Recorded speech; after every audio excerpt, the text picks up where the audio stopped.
예, 우리 기도하시면서 수요 예배 하나님 앞에 드리도록 하겠습니다. 하나님 아버지, 수요일 주님 전에 나와서 함께 말씀을 대면합니다. 하나님 이 시간 말씀하여 주시고 귀한 주님 음성 듣는 시간 되게 하시며 우리의 심령과 우리의 영혼이 좌우 골수가 쪼개지며 주시는 하나님의 귀한 음성을 들을 수 있는 귀한 시간 될 수 있도록 역사하여 주시옵소서. 감사드리며 예수님의 이름으로 기도드립니다. 아멘. 우리 하나님 말씀 함께 보시겠습니다. 사도행전 2장 22절부터 32절입니다. 말씀이 굉장히 깁니다. 우리 같이 교독하도록 하겠습니다. 사도행전 2장 22절부터 32절까지의 말씀입니다. 이스라엘 사람들아, 이 말을 들으라. 너희도 아는 바와 같이 하나님께서 나사렛 예수로 큰 권능과 기사와 표적을 너희 가운데서 베푸사 너희 앞에서 그를 증언하셨느니라.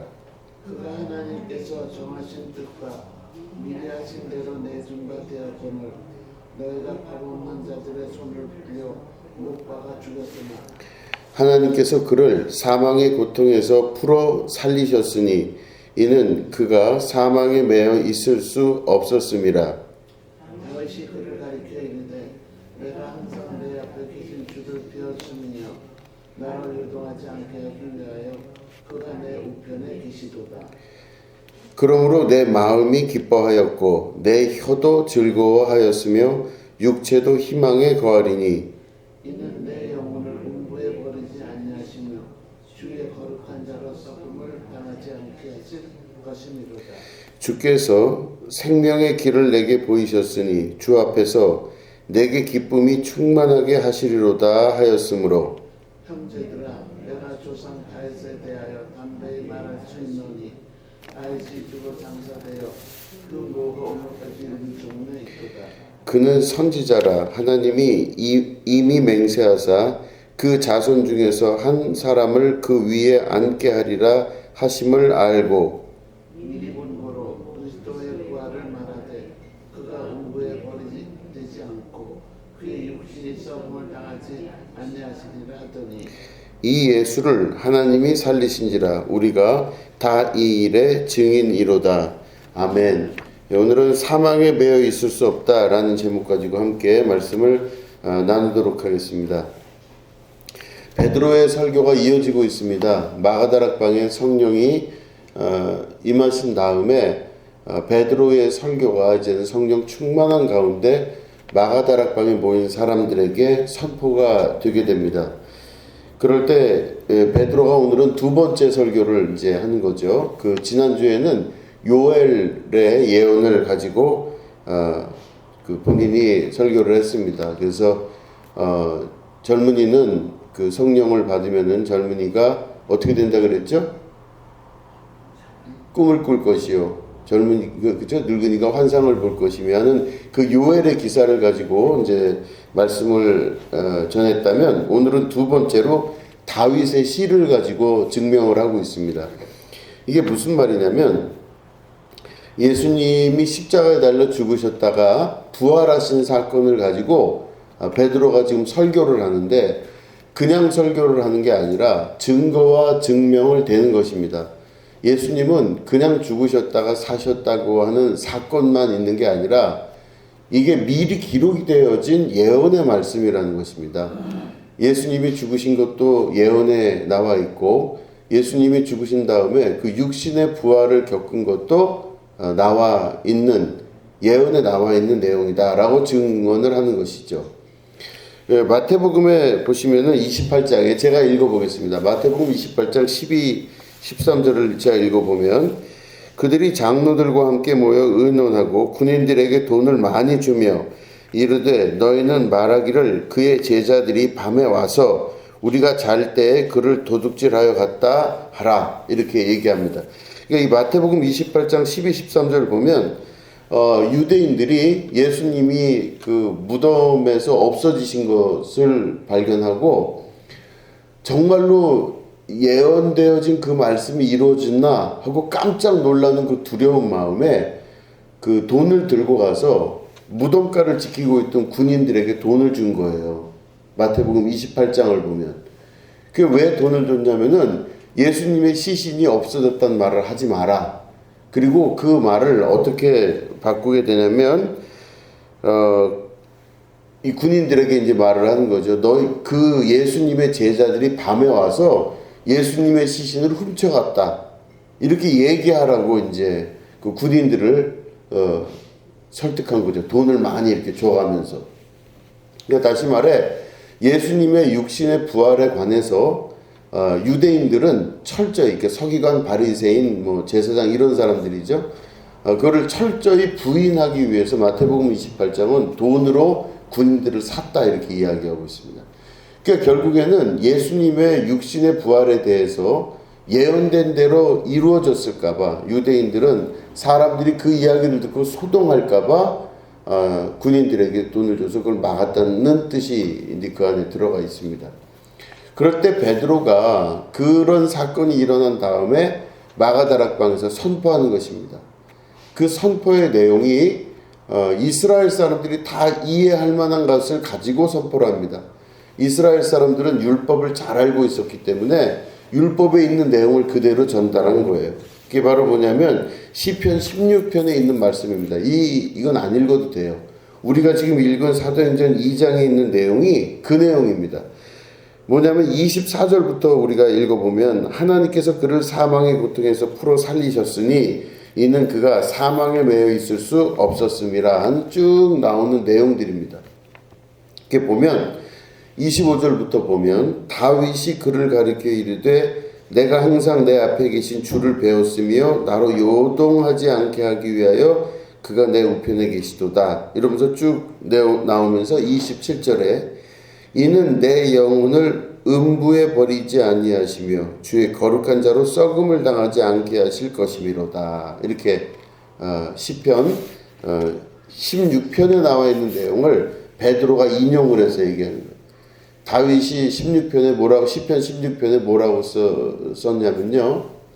내 사랑하는 나의 여호와 하나님을 내 옆에 두고 항상 있으니 내가 사망의 음부 그러니까 스올이라고 하는 그 지옥으로 떨어지지 않을 것입니다. 라고 이야기를 해요. 자, 그럼 다윗이요. 요 안에 이제 아주 기가 막힌 이 사도행전의 저자 누가의 기록 기술이 들어가 있습니다. 다윗이 지금 뭐라고 기록했냐면 시편에 이제 구약 옛날 그 다윗 왕이 쓴 시편이죠. 내가 영원히 죽지 아니할 것이다. 내가 스올로 내 영혼이 떨어지지 아니할 것이다. 라고 시편에 적었어요. 그러니까 그 내용이 뭔가 이렇게 자세히 봤더니 다윗이 자기는 여호와 하나님을 옆에 두고 있기 때문에 죽지 않습니다. 이런 걸 기록한 거예요. 그런데 실제로 보면 다윗이 죽었다고 기록이 나오고 있어요. 지금 우리가 읽은 본문 말씀을 보시면 29절에 우리가 사도행전 2장 29절에 보면 형제들아 내가 조상 다윗에 대하여 담대히 말할 수 있노니 다윗이 죽어 장사되어 그 묘가 오늘까지 우리 중에 있도다. 이게 적혀져 있죠 지금. 그러니까 다시 말해 다윗이 내가 여호와를 곁에 두고 있어서 나는 내 영혼이 스올 다시 말해 지옥불에 혹은 그 사망에 내가 들어가지 않게 되었다 이렇게 기록을 했는데 베드로는 뭐라 그러냐면 29절에 보니까 오늘 읽은 말씀 보니까 다윗의 묘가 지금 우리 옆에 있지 않느냐. 그 말은 다른 말로 하면 다윗이 죽었다 이런 뜻이에요. 다윗은 죽었다 이 말입니다. 그러면 다윗이 시편에다가 거짓말을 해놨겠냐 이걸 역으로 질문하는 거죠. 그럼 다윗이 이야기하는 내 영혼이 수월에 빠지지 아니하며 내 영혼이 그 비참한 가운데 들어가지 아니하고 육신의 죽음을 당하지 아니한다는 그 말이 다윗 자신을 이야기한 것이 아니라는 뜻입니다. 이 다윗은 그 시편을 통하여서 우리에게 오실 그리스도 예수님이 결단코 죽지 아니하시고 그 몸이 살아날 것이라고 하는 예언의 말씀을 했다는 것을 증명하는 거예요. 반증하는 거죠. 이걸 보시면 다윗이 하나님의 영에 붙들림을 받아서 자기 이야기처럼 이야기를 했지만 실제로는 하나님의 영에 붙들려서 하나님의 예언과 하나님의 말씀을 전했다. 이렇게 기록을 하고 있는 것입니다. 하나님의 영에 붙들린 사람이에요. 다윗이. 다윗은 왕이었잖아요. 그러면 다윗 왕이라고 이야기를 해야 돼요. 원래는. 그런데 다윗 왕이 아니라 다윗을 이 베드로는 설교하면서 뭐라고 그러냐면 선지자라고 이야기를 해요. 자, 한번 확인해 볼까요? 우리 선지자라고 얘기한 곳이 어디 있죠? 보시면 30절 보시면 그는 선지자라 하나님이 이미 맹세하사 그 자손 중에서 한 사람을 그 위에 앉게 하리라 하심을 알고 이렇게 됐어요. 그는 선지자라 그랬어요. 아, 다윗이 어떻게 선지자예요? 다윗은 왕이잖아요. 그죠? 다윗은 왕입니다. 그런데 여기서는 지금 뭐라고 그러냐면 다윗을 선지자라고 얘기하고 있어요. 그 말은 다윗을 선지자라고 하는 이유는 선지자는 뭐 하는 사람이냐면 하나님의 영이 그 몸에 들어와서 성령이 그 몸에 들어와서 그 몸을 통하여 하나님의 말씀을 전하는 자를 선지자라고 얘기하는 것입니다. 그러니까 다윗의 몸에 하나님이 임재하셔서 하나님의 마음에 합한 말을 했을 때 다윗은 사람들이 볼 땐 왕이지만 실제로는 선지자의 역할을 했다. 이렇게 보는 것이죠. 그럴 때 다윗의 입에서 나온 이 모든 예언들을 보면 내가 수월에 빠지지 않, 내 영혼이 수월에 빠지지 않을 것이다. 말씀드린 대로 그 예언을 했잖아요. 그 수월이라는 게 뭔가 보면 지옥이라고 하는 거죠. 지옥. 그죠? 하데스, 스월 이런 건 다 지옥을 말합니다. 그럼 그 지옥이 수월이 뜻하는 바가 정확하게 뭐냐면 모든 게 끝난 거예요. 딱 끝난 상태. 그러니까 우리는 보통 스월 그러면은 뭐 저주받아서 가는 지옥, 불타는 뭐 지옥 이렇게 생각들을 많이 하시잖아요. 그죠? 그러면 죄를 지면은 이런 기름가마에도 들어가고 뭐 영원히 꺼지지 않는 불에서 살고 이런 이야기들을 많이 합니다. 근데 그거보다 더 깊은 뜻의 수월은 바로 뭐냐면 모든 것이 다 멈춰버린 상태가 수월이에요. 더 이상 진보가 없이 딱 멈춰버리는 겁니다. 그러니까 내 인생이 살다가 죽음을 맞이하면요. 그 수월이라고 하는 곳에 들어가면 거기는 끝난 거예요. 더 이상 없어요. 사람들이 이야기하는 죽으면 끝이지 라고 하는 이야기가 실제로 수월이라고 볼 수 있습니다.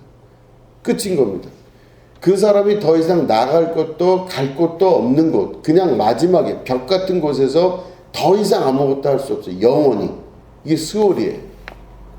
그러면 차라리 이런 말은 좀 그렇지만 기름에 튀겨지는 게 적적하진 않겠죠. 기름에 튀겨지는 게 나으시겠어요? 그냥 아예 멈춰있는 게 나으시겠어요? 아니에요? 둘 다 아니죠, 사실은. 이게 보면 사람이 생각의 끝을 가보면요. 자기가 더 이상 이 벽으로 나아갈 것도 들어갈 것도 없이 완전히 막힌 상태에서 혼자 있는 거예요. 그냥 가만히. 더 이상 발전도 없고 늙지도 않고 죽지도 아니하면서 계속 가만히 있어요. 의식만 살아있어요. 여기가 수월이에요. 그래서 보면 그게 뭐가 무섭냐, 살아있는 건데 이 생각을 하겠지만 그 감옥 얘기를 들어보면요. 그 개인 독방이 그렇게 무섭대요. 그래서 제일 그 감옥에서 못된 짓을 하는 사람을 개인 독방에다 집어넣는다고 합니다. 아니 독방이면 좋잖아요. 우리 생각에는 혼자 들어가서 가만히 있고 책도 보고 기도도 하고 뭐 이럴 것 같은데 그 독방에 들어가는 그 고통이 어마어마하답니다. 처음에는 견딜만 해서 들어가서 견디는 것 같지만 시간이 지나면서 그 사람은 점점 미쳐가는 거예요. 자기 혼자 그 좁은 그 독방 안에서 점점 이성을 잃고 정신을 잃고 살아가는 거예요. 이게 수월이라는 데는 바로 뭐냐면 그 사람이 의식만 있을 뿐이지 더 이상 아무것도 할 수 없는 거예요. 그냥 그대로 계속 세월이 가는 것만 보는 겁니다. 그렇기 때문에 육신이 없어도 육신과 같은 생각을 하면서 영원히 그 안에서 움직이지도 못하고 그대로 있는 상태가 스홀이에요. 자, 그러면 내 영혼이 스홀에 빠진다는 건요, 그게 모든 게 끝이라는 겁니다. 더 이상의 진보도, 더 이상의 빛도, 더 이상의 발전도 없이 거기서 그냥 가는 거예요. 그러니까 지옥 중에서 가장 최악의 지옥이 스홀이에요. 아무것도 없어요. 그저 깜깜하게 그 속에서 계속 있는 겁니다. 그런데 내 영혼을 수월에 빠뜨리지 아니하시고 수월에서부터 건져내셔서 하나님께서 영원한 곳에 나를 이끌어 가신다. 이게 다윗의 시죠. 그 말은 예수님께서 우리에게 말씀하신 아주 중요한 부분의 한 부분은 우리에게 죽음이 없다는 걸 말씀하시는 겁니다. 우리에게 죽음이 없이 우리는 하나님의 나라에 들어가서 영원히 이 땅에서의 삶이 끝이 아니라 이 땅에서의 삶을 넘어선 좀 더 자유로운 넓은 세계 가운데 하나님의 영원한 세계 가운데로 들어가 살게 되는 것. 그곳에서는 죽음도 없고 상실도 없는 그곳에 들어가 사는 것에 관해서 말씀하고 있는 것이죠. 그래서 요한복음 3장 16절은 그렇게 써 있지 않습니까? 하나님이 세상을 이처럼 사랑하사 독생자를 주셨으니 이는 저를 믿는 자마다 멸망치 않고 영생을 얻게 하려 하심이라. 멸망치 않고 영생을 얻게 하려 하심이라. 이게 하나님이 우리를 향하신 뜻이에요. 죽음은 예수 믿는 자들에게는 죽음이 끝이 아닙니다. 다음 세계로 넘어가기 위한 통과 의뢰일 뿐이지 절대로 죽음이 끝이 아니라고 하는 것입니다.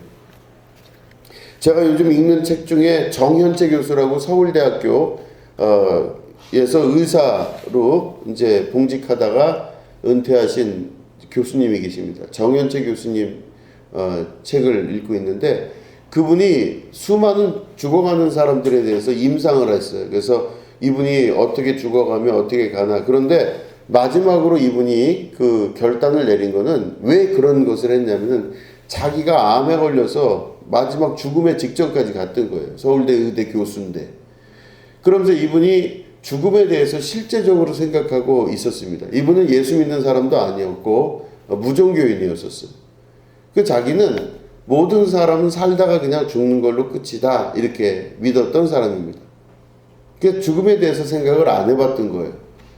그런데 자기가 막상 암이 걸리고 수술실에 들어가서 수술을 받고 하는 이 과정을 거쳐가면서 죽음에 대해서 정말로 깊이 있게 생각을 하기 시작했다고 합니다.